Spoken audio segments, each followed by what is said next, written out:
Mr. Benjamin Nakai. Mr. Nakai, welcome to the advocate. Mr. Nakai is a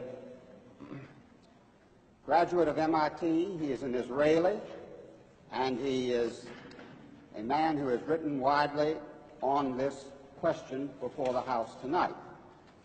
Mr. Nakai, is the issue of self-determination the core of the conflict in the Middle East? No, I don't believe it is. The real core of the conflict is the unfortunate Arab refusal to accept the state of Israel. And I think, as was mentioned earlier, for 20 years the Arabs had both the West Bank and the Gaza Strip. And if self-determination were, as they now say, the core of the conflict, they could have easily established a Palestinian state then, but they didn't. When did the issue arise then? Well, for 20 years, we didn't hear a word about self-determination.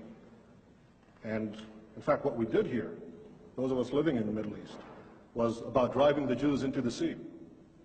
Now, after 1967, under the leadership of the PLO, the hardline strategy shifted to adopting a moderate, dressed-up slogan, which now talked in terms of first a secular democratic state, and then replaced it with Palestinian self-determination. But what this really means, contrary to what Mr. Aruri said, about 1977 being a changed year in the PLO's objective, let me quote you what the PLO Information Office said in a Dutch paper in 1977, in May 5th. 77? May 5th, 1977, yes. The statement was very simple. Our objective remains the destruction of the Zionist state of Israel. So let's keep in mind that what we're talking about here is not the attempt to build a state, but to destroy one. Do the Palestinians have a right to a separate state? Well, Mr. John has been talking about human rights. well, I think that no, I don't think they do, but I think that it's quite instructive that the Palestinians who are invoking the right of self-determination, which is an attribute for separate nations, themselves are the ones who define themselves as part of the Arab nation. Now, no one is denying that there are Palestinian Arabs. There's a very distinguished Palestinian Arab sitting right next to me. But the Palestinians themselves, in the Palestinian National Covenant, the very first article, say that the people of Palestine, quote, are part of the Arab nation. Well, let's look at the Arab nation. It has 21 states, an area roughly the size of the United States, and 1/6 of the entire world's wealth. Now, add to that the fact that there already exists a Palestinian state, and that is Jordan, 60% of whose population is Palestinian. I think it's quite interesting that Yasser Arafat and King Hussein, who are bitter enemies, agree on one thing, that Jordan is a Palestinian state. So what we're talking about is a demand for a 22nd Arab state and a second Palestinian state. What should be done with the Palestinians on the West Bank? It's a problem, so what should be done about it, in your opinion? Well, I think that the Palestinians in the West Bank are going to be offered the full human rights, the full civil rights, as no Arabs are offered in the Middle East. No Arabs whatsoever have any full human rights or the right to vote for their own government. Those Arabs who lived in Israel in the pre-67 boundaries are the only Arabs in the Middle East who are offered that right, and I'm all in favor of having the same Arabs living in the West Bank and the Gaza Strip being offered such a right in the final peace agreement. Can we have peace in the Middle East? Yes, I sincerely hope so. Look, I'm 28 years old. I've had to defend my country in 2 wars and in many battles. Nobody wants peace more than Israel.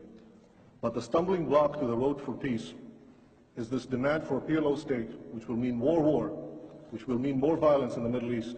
And I sincerely believe, if this demand is abandoned, we can have real and genuine peace. Thank you. Thank you. Thank you, President. Mr. Nakai, you've told everyone that the Palestinians on the West Bank and the Gaza Strip will enjoy full human rights. Could you tell me how that's compatible with the presence of Israeli forces in their midst? Well, the Arabs living now under the Arabs who lived in Israel, 400,000 of them, 400,000, between 1948 and 67, as I said earlier, certainly enjoy full human rights. And as I I'm said, not talking about the Arabs in Israel. I'm talking about the Arabs on the West Bank and the Gaza Strip. If you let me, I'll answer your question, Mr. Ajami, please. The Arabs living in Israel are the only ones who are entitled to vote for their governments, the only ones who have representative in a parliament in the entire Middle East. Now, it's true that the West Bank and the Gaza Strip are now undergoing a period of transition. In fact, no Arab government has been willing to negotiate so far about this period of transition. And I think that when this transition, when negotiation period is ended, there is no reason why under either Jordanian citizenship or Israeli citizenship, these Arabs will not have the full human rights, the right to vote for their representatives, as the Arabs in Israel do, as hopefully all the Arabs in the Middle East will do someday. Mr. Natai, does the state of Israel itself accept that the people on the West Bank and the Gaza Strip have the right to vote on whatever future they choose? Well, Mr. Ajami, I just outlined that in the event that this negotiation process will continue, I'm sure that what we're talking about is in fact eventual citizenship of some kind, either Jordanian or Israeli or in any other arrangement in which these people will certainly vote. Mr. Natai, you've given yourself the right to determine that you are an Israeli, but you've also given yourself the right to negate the other entity, which I think is not somehow consistent with global practice at this time, is it? Mr. Ajami, I have never rejected another entity, nor have I ever declared my intent to destroy it, least of all the Palestinian Arabs, who I fervently want to live in peace with. All I'm saying is that it is the Palestinian Arabs themselves, their leaders, Arafat, Hussein, who Morris Abrams quoted earlier, Farouk Kadumi, the number 2 man in the PLO, these are the ones who say they are part of the Arab nation. These are the ones who say they already have a Palestinian state. There is no right to establish a second one on my doorstep, which will threaten my existence. There is no right whatsoever. Okay, Mr. Natai,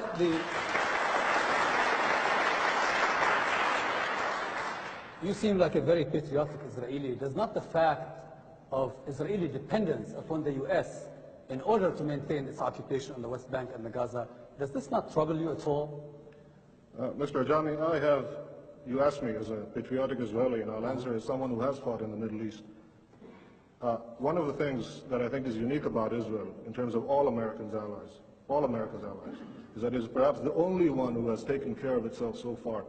And I would think that America, in fact, it's not a one-way street, Israel taking from the United States. Israel is giving the United States an extraordinary bargain in the Middle East.